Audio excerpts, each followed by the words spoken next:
నమస్తే, welcome to Ayushman భవ. మూర్ఛ వ్యాధి ఎందుకు వస్తుంది? మూర్ఛ వ్యాధి లక్షణాలు ఎలా ఉంటాయి? ఫిట్స్ వంశపారంపర్యంగా వచ్చే అవకాశం ఉందా? మూర్ఛ వ్యాధి సమస్యకు చికిత్సా విధానాలపై మాట్లాడేందుకు మనతో పాటు స్టూడియోలో ఉన్నారు Yashoda hospitals senior neurologist ఎపిలెప్టాలజిస్ట్ doctor Sai Satish. వారిని అడిగి సలహాలు సూచనలు తెలుసుకుందాం. నమస్తే డాక్టర్. హలో అండి. ముందుగా మనం ఈ ఫిట్స్ అనేది లేదా మూర్ఛ వ్యాధి అనేది తరచూ వింటూనే ఉంటాం. అసలు ఎందుకు వస్తుంది, ఏ రీజన్స్ వల్ల వస్తుందంటారు? ఫిట్స్ రావడానికి చాలా కారణాలు ఉండొచ్చండి. బ్రెయిన్లో క్లాట్ ఉండడం, లేదా ట్యూమర్ ఉండడం, లేదా ఘాట్ ఉండడం, లేదా కాల్షియం డిపాజిట్స్ ఉండడం, కొందరిలో బ్రెయిన్ సరిగ్గా డెవలప్ అవ్వకపోవడం వల్ల ఫోకల్ కార్టికల్ డిస్ప్లేసియాస్ అంటాం, వాటి వల్ల రావచ్చు. కొందరిలో షుగర్ తక్కువ అవడం, లేదా సోడియం ఎక్కువ తక్కువ అవడం, లేదా ఆల్కహాల్ తీసుకోవడం వల్ల, సో చాలా కారణాల వల్ల ఫిట్స్ వస్తూ ఉంటాయి. సో ఈ ఎపిలిప్సీ కానీ, సీజర్స్ కానీ, ఫిట్స్ కానీ ఈ మొత్తం వేరువేరా ఒకటేనా? వాటి మధ్య డిఫరెన్స్ ఏంటి అసలు? ఫిట్స్ అయినా, లేదా సీజర్స్ అన్నా, లేదా ఎపిలిప్సీ అన్నా, లేదా మూర్ఛ రోగం అన్నా అన్నీ ఒకటే అండి.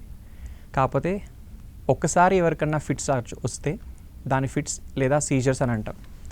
అలా కాకుండా ఎవరికన్నా ఫిట్స్ రెండు సార్లు రావడం, 3 సార్లు తరచుగా ఫిట్స్ వస్తూ ఉంటే ఆ పర్టికులర్ కండిషన్ని మనం ఎపిలెప్సీ అంటాం. ఒకవేళ నార్మల్ పీపుల్కి అర్థం అవ్వాలి అంటే ఈ విధంగా చెప్పొచ్చు. ఒకసారి వర్షం పడింది అనుకోండి, దాని వర్షం వచ్చిందని అంటాం. తరచుగా రోజు వర్షం పడుతుంది, దాన్ని వర్షాకాలం అంటాం. అలానే ఫిట్స్ ఒకసారి వస్తే దాన్ని ఫిట్స్ లేదా సీజర్స్ అంటాం. తరచుగా ఫిట్స్ వస్తూ ఉంటే దాన్ని ఎపిలెప్సీ అని అంటాం. ఓకే, ఇప్పుడు ఒక పర్సన్కి ఫిట్స్ వచ్చింది అనుకోండి డాక్టర్, ఎలా కేర్ తీసుకోవాలి? ఎందుకంటే చాలా మంది చేతిలో ఇనుము పెట్టాలి, లేకపోతే వాళ్ళు నాలుగు కొరుక్కుంటారు, సో నోట్లో ఏదో పెట్టాలి అట్లా అంటూ ఉంటారు. సో అలా కాకుండా ఇంకేమైనా జాగ్రత్తలు ఉన్నాయా? అసలు వచ్చినప్పుడు మనం ఫస్ట్ ఎలా టేక్ కేర్ చేయాలి వాళ్ళని? సీజర్ వచ్చినప్పుడు ఫస్ట్ టైం చూసిన వాళ్ళకి, ఎస్పెషల్లీ ఫ్యామిలీ రిలేటివ్స్ అందరికీ కూడా చాలా భయంతో ఆందోళన చెందుతుంటారు.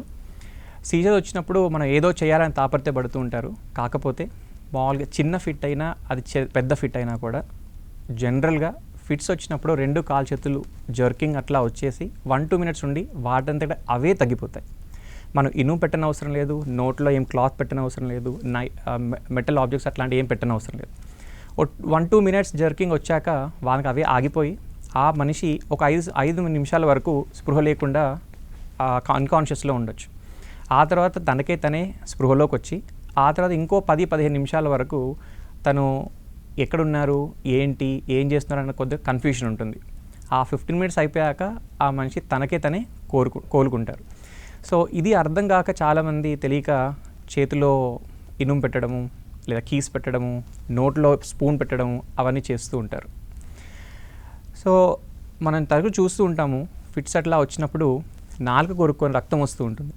దాని అర్థం ఏంటి అంటే ఆ ఫిట్స్ వచ్చే మనిషికి తను ఎంత గట్టిగా కొరుక్కుంటున్నాడు, ఎంత నొప్పి ఉంది అనేది వాళ్ళు గ్రహించలేరు. సో తన నాలుగును తనే అంత గట్టిగా కొరుక్కున్నప్పుడు ఇనుము చేతిలో పెట్టినప్పుడు అది ఎంత బాధ కలిగిస్తుంది అనేది వాళ్ళకి తెలియదు. సో మెడికల్ ఫ్రాటర్నిటీగా డాక్టర్స్ మేము చెప్పేది ఏంటంటే, ఫిట్స్ అట్లా వచ్చినప్పుడు ముందు కంగారు పడకండి. ఫిట్స్ వస్తూ ఉంటే కనుక ఆ పర్టికులర్ పర్సన్ని కానీ ఆ పర్టికులర్ పర్సన్ని కుదిరితే ఫ్లాట్ సర్ఫేస్ పైన పడుకోబెట్టేసి తనకేమైనా ఒకవేళ జర్క్ వస్తే టేబుల్ తగులుతుందో లేదా చైర్ తగులుతుందో అలా ఏమన్నా ఉంటే కనుక అవి దూరం జరపండి. దూరం జరిపేసి ఆ జర్క్ వస్తూ ఉన్నప్పుడు చేతిని పట్టుకోవడం, తల ఒకవైపు వెళ్తున్నప్పుడు తలని పట్టుకోవడం అలా చేయకూడదు. అలా చేసినప్పుడు జాయింట్ డిస్లోకేట్ అయ్యి ప్రమాదం ఉంటుందన్నమాట. సో ఆ జర్కింగ్ వచ్చినప్పుడు అలా చూసి ఒకవేళ ఫ్రాత్ ఏమన్నా నురుగు ఏమన్నా వస్తూ ఉందంటే తనని ఎడం వైపు తిప్పి పడుకోబెట్టాలి. సో దట్ నోట్లో ఉన్న నురుగు అంతా కూడా బయటకు వచ్చేసి వాళ్ళ ఊపిరితిత్తులోకి పోయి న్యూమోనియా రాకుండా మనం కాపాడగలం. సో బేసిక్గా మనం చూడాల్సిన జాగ్రత్తలు అవి. ఓకే, ఫిట్స్లో ఏమైనా రకాలు ఉన్నాయా డాక్టర్, లేకపోతే అంతా ఒకేలాగా ఉంటుందా? ఫిట్స్ చాలా రకాలు ఉంటాయండి. ఫిట్స్లో మామూలుగా ఏంటంటే ఎవరన్నా కింద పడిపోయి 2 కాలు చేతులు కొట్టుకున్నారంటే అది మనం ఫిట్గా గ్రహిస్తాం. కాకపోతే ఫిట్స్లో చాలా రకాలు ఉంటాయి. కొందరు ఫర్ ఎగ్జాంపుల్ మాట్లాడుతూ సడన్గా ఆగిపోయి ఆ తర్వాత నార్మల్ అయిపోతూ ఉంటారు. ఆ particular fraction of half minute or 1 minute అది కూడా ఒక రకమైన ఫిట్టే. ఆ పర్టికులర్ టైంలో వాళ్ళకి ఏమవుతుంది వాళ్ళ చుట్టుపక్కల ఏం తెలియదు. దీన్ని మనం యాబ్సెంట్ సీజర్స్ అంటాం. ఈ యాబ్సెంట్ సీజర్స్ తరచుగా మనం చిన్నపిల్లల్లో చూస్తూ ఉంటాం. స్కూల్కి వెళ్ళినప్పుడు వాళ్ళు ఆ సీజర్స్ చాలా టైమ్స్ డేలో వచ్చినప్పుడు they cannot keep track of what is going on in the lesson అనమాట. అంటే పాఠం చెప్తున్నప్పుడు వాళ్ళు కాన్సన్ట్రేట్ చేయలేరు, అప్పుడప్పుడు సీజర్ వచ్చి పోతుంది. సో వాళ్ళ స్కోలాస్టిక్ పర్ఫార్మెన్స్, స్కూల్ పర్ఫార్మెన్స్ తగ్గుతుంది. So that is one of the indicator. యూజువల్గా టీచర్స్ చెప్తూ ఉంటారు, మీ అబ్బాయి ఏదో చేస్తున్నాడండి, వీళ్ళు తను అలానే చూస్తున్నాడు, పిలిచిన పలకట్లేదు అని. అట్లాంటప్పుడు పేరెంట్స్ అలర్ట్ అయ్యి ఒక న్యూరాలజిస్ట్కి చూపించడం మంచిది. ఇదొక ఫిట్ అయితే కొందరు మాట్లాడుతూ సడన్గా ఆగిపోయి కొంచెం నమిలి చేత్తోని ఇట్లా అంటూ ఉంటారు. వాటిని మనం హైపోమోటార్ సీజర్స్ అంటాం. సో ఈ అన్ని సీజర్స్ ఇవి మనం కంట్రోల్ చేయకపోతే కొందరిలో ఈ హైపోమోటార్ సీజర్స్ అనేవి ఇంకొంచెం పెరిగి జనరలైజ్ సీజర్స్ వస్తాయి. అవి మనం యూజువల్గా మనం ఫిట్స్ కింద కన్సిడర్ చేస్తాం. సో ఎప్పుడైనా కూడా సడన్గా ఒక వ్యక్తి స్ట్రక్ అయిపోయాడు, రెస్పాండ్ అవ్వట్లేదు, లేదా తను చుట్టుపక్కన ఒక 5-10 minutes కానీ ఏమవుతుందో తెలియట్లేదు అనుకున్నప్పుడు అది ఫిట్ అయి ఉండొచ్చు అని మనం ఒక స్పెషలిస్ట్ చూసి అది నిర్ధారణ చేయించుకోవడం మంచిది. ఓకే, మీరు ఇప్పుడు చెప్పారు కదా డాక్టర్, ఒక నిమిషం అట్లా సైలెంట్గా ఉండిపోతారని. అది ఎంతసేపు అలా సైలెంట్, కొంతమంది ఒక మాట్లాడేటప్పుడు సడన్గా ఆగుతారు. సో ఎంతసేపు ఆగితే దాన్ని ఒక సిమ్టమ్ లాగా మనం గుర్తించవచ్చు అంటారు? ఎంతసేపు అనడం కంటే కూడా ఎంతసేపు అయినా కూడా ఆగిన కొద్దిసేపు తన చుట్టూ ఏమన్నా అయిందా లేదా అన్న అవేర్నెస్ ఉందా లేదా అనేది ఇంపార్టెంట్. ఒకళ్ళు ఈవెన్ 10 seconds కూడా ఇప్పుడు నా చుట్టూ ఏమైంది ఆ 10 seconds అని తెలియలేదు అనుకోండి, ప్రాబబ్లీ అది ఫిట్ అయి ఉండొచ్చు. ఫర్ ఎగ్జాంపుల్, ఇప్పుడు మనం ఒక సాంగ్ చూస్తున్నాం, సాంగ్ స్టార్టింగ్ చూస్తున్నాం, తర్వాత కొద్దిసేపు అయ్యేసరికి అది ఆల్మోస్ట్ లాస్ట్కి వచ్చేసింది. మధ్యలో పాటు మనం చూసామా లేదా, నా చుట్టూ ఏమైంది అని ఒకవేళ డౌట్ వచ్చింది అనుకోండి, that could be very well a seizure. అది ఫిట్ అయి ఉండొచ్చు. అది మనం ఇవాల్యుయేట్ చేసుకొని ట్రీట్ చేసుకోవడం మంచిది. ఓకే, ఇప్పుడు నార్మల్గా కూడా డాక్టర్ కొంతమంది సడన్గా మధ్యలో ఆలోచించే లేకపోతే ఏదో ఆలోచనలో కూడా ఉండిపోతారు. సో పరధ్యానంలో ఉన్నా కూడా కొన్నిసార్లు ఆగిపోతూ ఉంటారు. కరెక్ట్ అండి. సో దానికి ఫిట్కి డిఫరెన్స్ మనం ఎలా ఎవాల్యుయేట్ చేసుకోవాలి? అది మనం చూసేదానికంటే కూడా పర్సన్ ఏం చెప్తారు అన్న దాని మీద చాలా ఇంపార్టెంట్ అండి. ఫిట్స్ అని మనం డయాగ్నోస్ చేయడానికి కూడా ఒక టెస్ట్ అంటూ ఉండదు. ఇట్ ఈస్ అదంతా కూడా ఆ పర్టికులర్ పర్సన్ ఏం ఎక్స్పీరియన్స్ అవుతారో ఆ టైంలో అన్న దాని మీద మనం ఫిట్టా కాదా అనేది మనము డయాగ్నోస్ చేస్తాం. మీరు అన్నట్టు ఒకవేళ ఆ పర్టికులర్ ఫైట్ పరధ్యానంగా ఉన్నారన్నారు, అప్పుడు వెళ్ళి మనం పలకరించామనుకోండి, వెంటనే రెస్పాండ్ అయ్యాడు, సో ప్రాబ్లం సీజర్ అయి ఉండకపోవచ్చు. కానీ అప్పుడు అడగాలి, ఏమైంది, ఎందుకు మాట్లాడడం ఆపేసావు, నీ చుట్టుపక్కల ఏమైనా అయిందా తెలిసిందా నీకు అన్నది మనం అడిగామనుకోండి, then that will clear out. లేదు నాకు తెలుసు నువ్వు అక్కడ మాట్లాడుతూ ఉన్నావు, నాకు వినిపించింది, కాకపోతే నేను ఏదో ఆలోచిస్తున్నాను అన్నాను అనుకోండి, probably that might not be a seizure. అలాగా చాలామందికి ఫిట్స్ వస్తే ఒక అంటే భయం అనేది ఉంటుంది, అసలు ఇంకా ఇది పోతుందా, లేకపోతే చూసే వాళ్ళు కూడా ఎప్పుడైనా రావచ్చు అనే ఒక ఫీలింగ్లో ఉంటారు. సో కంప్లీట్ క్యూర్ అనేది ఉందా డాక్టర్ అసలు ఫిట్స్కి? ఫిట్స్ దేనివల్ల వస్తుంది అన్నది చాలా ఇంపార్టెంట్ అండి. ఫర్ ఎగ్జాంపుల్, ఇప్పుడు ఫిట్స్ షుగర్ తక్కువ అవడం వల్ల ఫిట్స్ వచ్చాయనుకోండి, షుగర్ మనం కరెక్ట్ చేసేస్తే ఫిట్స్ మళ్ళీ రావు. That is almost like a cure. అలా కాకుండా సోడియం పెరిగింది లేదా తక్కువ అవడం వల్ల ఫిట్స్ వచ్చాయనుకోండి, ఇప్పుడు సోడియం కరెక్ట్ చేసేసి మళ్ళీ సోడియం అబ్నార్మాలిటీస్ రాకుండా జాగ్రత్తలు తీసుకుంటే మనకు ఫిట్స్ మళ్ళీ రావు. సో కొన్ని సందర్భాలలో మనం ఫిట్స్కి క్యూర్ చేయొచ్చు. వయసు రీత్యా 5 సంవత్సరాల నుంచి 15 సంవత్సరాల వేల పిల్లల్లో ఏజ్ రిలేటెడ్ బినైన్ ఎపిలెప్సీస్ వస్తూ ఉంటాయి. అవి ఏజ్తో పాటు వన్స్ 15 or 16 years క్రాస్ అయ్యాక వాతనికి అవే తగ్గిపోతాయి. కానీ కొన్ని సీజర్స్ అలా కాదు. సో కొందరిని మనం కంప్లీట్గా సో కాల్ క్యూర్ చేయొచ్చు, మెజారిటీ ఆఫ్ పీపుల్లో మనం కంట్రోల్ చేయొచ్చు. ఓకే, ఇప్పుడు మీరు చెప్పారు కంట్రోల్ చేయొచ్చు లేకపోతే క్యూర్ కూడా చేయొచ్చు అని. కొన్నిసార్లు జాగ్రత్తలు తీసుకున్నా కూడా మళ్ళీ వచ్చే ఛాన్సెస్ ఉంటాయి, అప్పుడు వాళ్ళు ఏం చేయాలి అసలు? మోస్ట్ ఆఫ్ ద టైమ్స్ ఈ మందులు కరెక్ట్గా తీసుకున్నా కూడా ఫిట్స్ వస్తున్నాయంటే దాన్ని మనం డ్రగ్ రిఫ్రాక్టరీ ఎపిలెప్సీ అంటాం. అంటే మందులు వాడినప్పటికీ కూడా ఫిట్స్ కంట్రోల్ అవ్వట్లేదు. దానికి one and most important reason ఏంటంటే డ్రగ్ కాంప్లియన్స్. అంటే టైంకి కరెక్ట్గా రోజు మందులు వేసుకోవడం చాలా ఇంపార్టెంట్. ఒక డోస్ స్కిప్ అయినా కూడా ఫిట్స్ వచ్చే ఛాన్స్ ఉంటుంది. సో ఫిట్స్ రాకుండా ఉండడానికి మనం తీసుకోవాల్సిన జాగ్రత్తలు ఏంటి అంటే, మనం టైంకి ట్యాబ్లెట్ వేసుకోవడం, కంటిన్యూ నిద్ర, అది చాలా ఇంపార్టెంట్ అండి. ఫర్ ఎగ్జాంపుల్ 10ంటికి పడుకొని 4ంటికి లేసే అలవాటు ఉందనుకోండి ఎవరికన్నా, ఒక 6 గంటల నిద్ర, ఆ 6 గంటల నిద్ర వాళ్ళకి చాలా ఇంపార్టెంట్. ఫర్ ఎగ్జాంపుల్ 2-3 monthsలో వస్తారో, లైక్ చాలా క్లోజ్ ఫ్రెండ్ మ్యారేజ్ లేదా సమ్ రెస్పాన్సిబిలిటీ ఉంది మనం చేయాలి, అట్లాంటప్పుడు ఎప్పుడైనా 12 గంటల పడుకున్నారనుకోండి, వాళ్ళు లేవాల్సింది 6ంటికి, 4ంటికి కాదు. సో ఆ 6 hours ఆఫ్ స్లీప్ అనేది చాలా ఇంపార్టెంట్.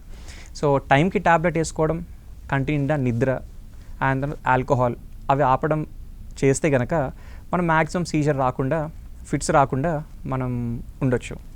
ఒకవేళ ఈ అన్ని జాగ్రత్తలు పాటించినప్పటికి కూడా ఫిట్స్ ఒకవేళ వస్తున్నాయి అంటే కనుక మనం చూసుకోవాల్సింది ఏంటంటే మనం వాడే మందులు, మనం వచ్చే ఫిట్స్ టైప్కి కరెక్ట్ మెడికేషనా. ఒకవేళ కరెక్ట్ మెడికేషన్ అయితే కనుక మన బాడీ వెయిట్ తగ్గట్టు అది కరెక్ట్ డోస్లో వాడుతున్నామా అన్నది చూసుకోవాలి. అది చూసుకొని దాన్ని బట్టి మనం మాడిఫై చేసుకుంటే మనం ఫిట్స్ని కంట్రోల్ చేసే అవకాశం చాలా ఉంది. ఓకే డాక్టర్, ఇప్పుడు ఒక వ్యక్తికి ఫిట్స్ వచ్చినప్పుడు అది దేని వల్ల వస్తుంది, ఎందుకు వస్తుంది, ఏ రీజన్స్ వల్ల వస్తుంది అనేది అంటే మీరు ఎలా గుర్తిస్తారు, దాన్ని ఎలా తెలుసుకుంటారు అసలు? సో ఫస్ట్ ఆఫ్ ఆల్ చాలామంది ఏదన్నా ఒకరు కింద పడిపోయి కాలు చేతులు కొట్టేసుకోవడం, ఇలా కింద పడిపోయి స్పృహ లేకుండా రెస్పాన్స్ లేకుండా పడిపోయినప్పుడు ఫిట్స్ వచ్చాయని చెప్పి తీసుకొస్తారు. అన్నిసార్లు కూడా అది ఫిట్స్ అయి ఉండకపోవచ్చు.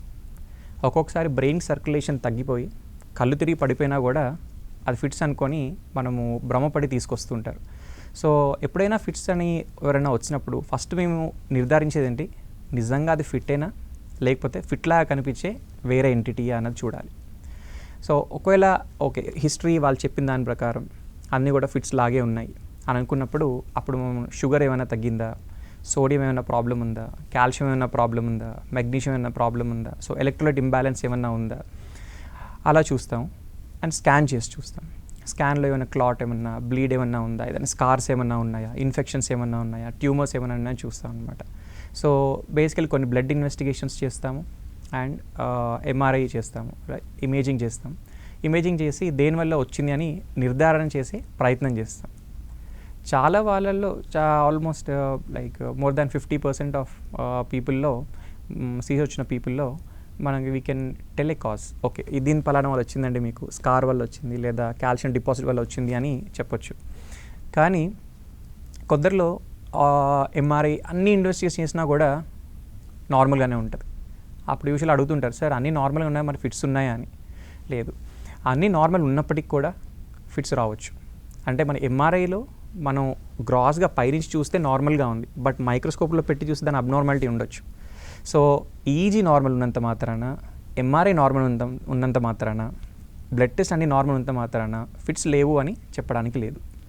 ఓకే, ఇప్పుడు మీరు చెప్పారు మందులు కరెక్ట్ టైంకి కరెక్ట్గా వాడితే తగ్గుతుంది అని. మందులే కాకుండా అడ్వాన్స్డ్గా ఇంకేమన్నా అంటే సర్జరీ వల్ల అలా కూడా ట్రీట్మెంట్ చేసే అవకాశం ఉందా? యా, ఇది మనము మందులు కరెక్ట్గా టైంకి వేసుకొని కంటి నిండా నిద్ర ఉండి అట్లా ఉంటే కనుక మనకి ఫిట్స్ యూజువల్గా 70% ఆఫ్ పీపుల్లో మనకి ఫిట్స్ కంట్రోల్ అవుతాయండి. అలా కాకుండా మనం 2-3 రకాల మందులు కరెక్ట్ డోసేజ్లో వాడి కరెక్ట్గా వాడినప్పటికి కూడా ఫిట్స్ అట్లా వస్తూ ఉన్నప్పుడు మనం ఫిట్స్ ఎక్కడి నుంచి వస్తుంది అని తెలుసుకునే ప్రయత్నం చేస్తాం. సో వాళ్ళలో మనం వీడియో ఈజీ అని చెప్పేసి ఒక టెస్ట్ చేస్తాం. అక్కడ పేషెంట్ని మనం అడ్మిట్ చేసి వాడే మందులు నిదానం కొంచెం తగ్గించి మనం ఫిట్స్ వచ్చేలాగా చేస్తాం. ఆ ఫిట్స్ వచ్చేటప్పుడు మనం రికార్డ్ చేస్తాం అనమాట. చూసిన దాన్ని బట్టి ఫర్ ఎగ్జాంపుల్ మనకి రైట్ సైడ్ బ్రెయిన్ ముందు నుంచి ఫిట్స్ వస్తున్నాయి అని తెలుస్తుంది చూసిన దాన్ని బట్టి. ఆ టైంలోనే ఈజీలో కూడా మనం రైట్ సైడ్ ముందు పార్ట్ నుంచి ఫ్రంట్ పార్ట్ నుంచే ఫిట్స్ వస్తున్నాయని మనకు తెలిసింది. ఎంఆర్ఐ తీసినప్పుడు కూడా రైట్ సైడ్ ఫ్రంట్ పార్ట్లో అబ్నార్మల్ ఉంది అనుకున్నప్పుడు మనము రైట్ సైడ్ ముందు పార్ట్లు అబ్నార్మల్, అక్కడి నుంచి ఫిట్స్ వస్తున్నాయని నిర్ధారిస్తే అప్పుడు మనము మందులు వాడుతున్నప్పటికి కూడా కంట్రోల్ అవ్వని ఫిట్స్, సర్జరీ చేసి ఆ అబ్నార్మల్ పార్ట్ తీస్తే ఈసారి మందులు వాడితే ఫిట్స్ కంట్రోల్ అవుతాయి. సో మందులు వాడినప్పటికి కూడా కంట్రోల్ అవ్వని ఫిట్స్కి మనం ఎపిలెప్సీ సర్జరీ ద్వారా ఫిట్స్ కంట్రోల్ చేయొచ్చు. అయితే ఇక్కడ నేను ఒక హైలైట్ చేయాల్సింది ఏంటంటే చాలామందికి అపోహ ఏముంటుందంటే సర్జరీ చేసేది మందులు ఆపడానికి అనుకుంటారు, కానీ కాదు. మనం సర్జరీ చేసేది ఫిట్స్ కంట్రోల్ చేయడానికి. అప్పటి వరకు మందులు వాడుతున్నప్పటికి కూడా కంట్రోల్ అవ్వని ఫిట్స్ మనం ఒకవేళ లోకలైజ్ చేసి సర్జరీ చేస్తే ఈసారి మందులు వాడితే ఫిట్స్ కంట్రోల్ అవుతాయి. సో కొందరిలో సర్జరీ చేసిన తర్వాత ఒక 3 months 6 months ఫిట్స్ అట్లా ఏం లేకపోతే కొందరిలో మనం మందులు తగ్గించి ఆపే ప్రయత్నం చేయొచ్చు. సో మందులు వాడినప్పటికీ కూడా ఫిట్స్ కంట్రోల్ అవ్వని వాళ్ళలో ఎపిలెప్సీ సర్జరీ అనేది ఒక ఆప్షన్ ఉంది. ఒకవేళ మనం అన్ని టెస్ట్ చేసాము, ఒకసారి ఫిట్స్ ఒకసారి రైట్ సైడ్ నుంచి వస్తుంది, ఒకసారి ఫిట్స్ లెఫ్ట్ సైడ్ నుంచి వస్తున్నాయి, సో 2 వైపులు అయితే సర్జరీ చేయలేం కదా. సో అలాంటి వాళ్ళల్లో మనము vagal nerve stimulation or deep brain stimulation of thalamus అని చెప్పేసి ఒక అడ్వాన్స్డ్ న్యూరో మాడ్యులేషన్ టెక్నిక్స్ ఉన్నాయి. దాంతో మనము సీజర్స్ కొంతవరకు కంట్రోల్ చేయొచ్చండి. సో ఎస్పెషల్లీ ఉమెన్కి సంబంధించి ఇప్పుడు పెళ్ళైన తర్వాత కిడ్స్ ఇలా ఉంటుంది. సో వాళ్ళు ఎలా టేక్ కేర్ చేసుకోవాలి? వాళ్ళు అంటే కొంతమంది అంటుంటారనమాట, ఫిట్స్ ఉందంటే కిడ్స్ పైన కూడా ఫిట్స్ ఎఫెక్ట్ పడుతుంది అనేసి. సో ఎంతవరకు ఎఫెక్ట్ ఉంటుంది, వాళ్ళు ఎలా టేక్ కేర్ చేసుకోవాలి? ఇది చాలా ఇంపార్టెంట్ టాపిక్ అండి. ఎస్పెషల్లీ మన సొసైటీలో ఫిట్స్ అనగానే దానికి ఒక ట్యాబు ఉంటుంది. సో వాళ్ళకి ఎస్పెషల్లీ అమ్మాయికి ఉన్నప్పుడు వాళ్ళకి మ్యారేజ్ చేయడము, మ్యారేజ్ అయిన దాకా పిల్లలు చాలా టెన్షన్ పడుతూ ఉంటారు. సో నేను యూజువల్గా చాలా like young females with epilepsy నా దగ్గరకు వస్తూ ఉంటారు, సేమ్ క్వశ్చన్స్ అడుగుతూ ఉంటారు. నేను చెప్పేది ఏంటి అంటే, ఈవెన్ ఒక 100 ఉమెన్ తీసుకుందాం, ఎపిలెప్సీ లేదు, ఏమీ లేదు, ఏ మందులు వాడలే, ఓ 100 ఉమెన్ హూ గాట్ ప్రెగ్నెంట్, అందరూ బేబీస్ వచ్చారు. దానిలో మనం అనలైజ్ చేస్తే almost around 2% babies the might be abnormal. వాళ్ళు ఏ మందులు వాడలేదు. ఒకవేళ మందులు వాడారనుకోండి, ఈ 2% కాస్త ఆల్మోస్ట్ 4 to 5% పెరుగుతుంది frequency. If you look at the other round, వేరే విధంగా చూస్తే ఏమీ టాబ్లెట్స్ వేసుకొని వాళ్ళకి 98% ఛాన్స్ నార్మల్ బేబీస్ రావడానికి ఉంటే, మందులు వేసుకునే వాళ్ళకి ఆల్మోస్ట్ 95% ఛాన్స్ ఉంది. So rather than looking at the negative aspect, you can look at the brighter aspect. అది సో అందుమూలనే మనము ఫ్రీక్వెన్సీగా ప్రెగ్నెన్సీ వచ్చిన తర్వాత 3 monthsకి ఒకసారి, 5 monthsకి ఒకసారి స్కాన్ చేసి చూస్తూ ఉంటాం ఏమైనా అబ్నార్మాలిటీ ఉందా లేదా అని. సో దాన్ని బట్టి వీ కెన్ సీ. కానీ సో మెజారిటీ ఆఫ్ ద పీపుల్కి మనము we can assure them that మందులు వాడుతూ ఉంటే రిస్క్ ఉంది, but at the same time normal baby రావడానికి ఛాన్స్ చాలా ఎక్కువ ఉంది అని అంటాం అనమాట. సో యూజువల్గా ఈ ప్రెగ్నెంట్ విమెన్ ఫిట్స్ అట్లా ఉన్న వాళ్ళల్లో ఫిట్స్కి రాకుండా ఉండడానికి మందులు వాడతాము, వాటి వల్ల పుట్టపోయే బుడ్డికి ఏదైనా హాని ఉంటుంది అని చెప్పేసి మందులు ఆపేయడం చేస్తూ ఉంటారు. అది అలా ఎప్పుడు చేయకూడదండి. మనకి ఫిట్స్ వాడే మందులు ఆపడం వల్ల ఫిట్స్ వస్తే మనకి ఎంతైతే రిస్క్ ఉంటుందో బేబీకి కానీ మదర్కి కానీ, మందులు వాడడం వల్ల వచ్చే రిస్క్ చాలా తక్కువ కంపేర్ చేస్తే. సో ప్రెగ్నెన్సీ టైంలో ఫిట్స్ కంట్రోల్ చాలా important rather than the risk మందులు వాడడం కంటిన్యూ చేయడం కంటే. సో కంటిన్యూ ఖచ్చితంగా చేయాలి. సీజర్ కంట్రోల్ చాలా ముఖ్యం. ఓకే. ఇంకొంతమంది అంటుంటారు, ఫిట్స్ వచ్చిన వాళ్ళకి వెంటనే పెళ్లి చేసేస్తే సో ఫిట్స్ తగ్గిపోతాయి అనేసి. అది అపోహ లేకపోతే నిజం అంటారా? లేదా అది అపోహ అండి. పాపం ఇది చాలామంది ఇలా బయట అపోహతోని many young females they land in trouble actually. పాపం పేరెంట్స్ చెప్పరు, ప్రాస్పెక్టివ్ అలియన్స్కి ఇలా సీజర్ ఉంది అని చెప్పేసి చెప్పరు. సో అలా ఏమీ లేదండి. పెళ్ళి చేసుకున్న తర్వాత ఫిట్స్ తగ్గుతాయి అట్లాంటి ఏం లేదు. నేను యూజువల్ చెప్పేది ఏంటి అంటే, ఫస్ట్ ఆఫ్ ఆల్ మన అమ్మాయికి తనకి తన కాళ్ళ మీద తనని నిలబడడం చాలా ఇంపార్టెంట్. తర్వాత పెళ్ళి అవుతుందా లేదా అనేది సెకండరీ. ఆ పేరెంట్స్ కూడా నేను చెప్తాను, మన అమ్మాయిని ఇష్టపడే ఎవరైనా అబ్బాయి వస్తే కనుక తనకు చెప్పండి, ఇది అమ్మాయికి ప్రాబ్లం ఉంది, మందులు వేసుకుంటే కంట్రోల్లో ఉంది అని. అప్పుడు అర్థం చేసుకొని ఒకళ్ళ ఉన్నాడు అనుకోండి, తర్వాత ఒకళ్ళు ఫిట్స్ అట్లా వచ్చినా కూడా he'll take care of their. ముందు అర్థం చేసుకున్నవాడు ఎప్పుడు అర్థం చేసుకోడు. అదా తెలియకుండా ఫిట్స్ మ్యారేజ్ అయిపోయాక మన రెస్పాన్సిబిలిటీ అయిపోతుంది, ఒక ఇంటికి ఇచ్చేసామని చెప్పేసి. కానీ రోజు సఫర్ అయ్యేది ఆడపిల్ల. తెలియకుండా టాబ్లెట్స్ వేసుకోవాలి, ఒకళ్ళు పొరపాటున సీజర్ వస్తే మళ్ళీ ఆరాధిస్తారు ఎప్పటి నుంచి వచ్చింది ఏంటి అని చెప్పేసి. సో నా వర్షన్ ఏంటి అంటే, మన పిల్లల్ని వాళ్ళ కాళ్ళపైన వాళ్ళు నిలబెట్టడం చేయాలి ముందు. ఆ తర్వాత మనకి అమ్మాయిని నచ్చిన వారు వస్తే కనుక వాళ్ళు ముందు డిస్క్లోజ్ చేయడం బెటర్ అండి. బట్ ఒకటి అర్థం చేసుకోవాల్సింది ఏంటంటే, పెళ్ళి చేస్తే ఫిట్స్ తగ్గడం అనేది అయితే అపోహ, అలా ఉండదు. ఓకే డాక్టర్, ఫిట్స్ వచ్చిన తర్వాత ఆ వ్యక్తికి ప్రాణానికి ఏమైనా హాని ఉంటుందా? ఒకవేళ ఆ ఛాన్సెస్ ఎంతవరకు ఉంది అంటారు? ఇది చాలా ఇంపార్టెంట్ టాపిక్ అండి. మన సొసైటీలో యూజువల్గా ఈ టాపిక్ డిస్కస్ చేయరు ఎక్కువగా, బట్ స్టిల్ కొందరు అడుగుతూ ఉంటారు. దీన్ని మనము అంటే ఫిట్స్ వచ్చే వాళ్ళల్లో సమ్టైమ్స్ మనం డెత్స్ కూడా చూస్తూ ఉంటాం. దాన్ని మనం sudden unexpected death in epilepsy అంటాం, సుడేప్ అంటాం. This is very much real.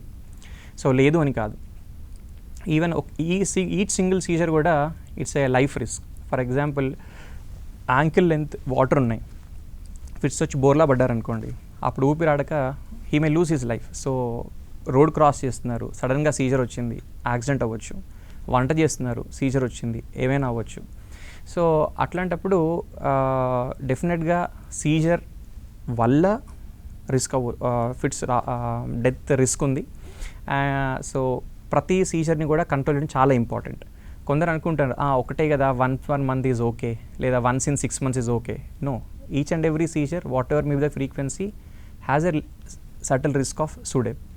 So ఈ controlling of seizures is very much important అండి. ఓకే, ఈ ఫిట్స్ వచ్చిన పర్సన్స్ ఏ యాక్టివిటీస్ చేయకూడదు అనేసి, అంటే దానికి సంబంధించి ఎటువంటి జాగ్రత్తలు తీసుకోవాలి?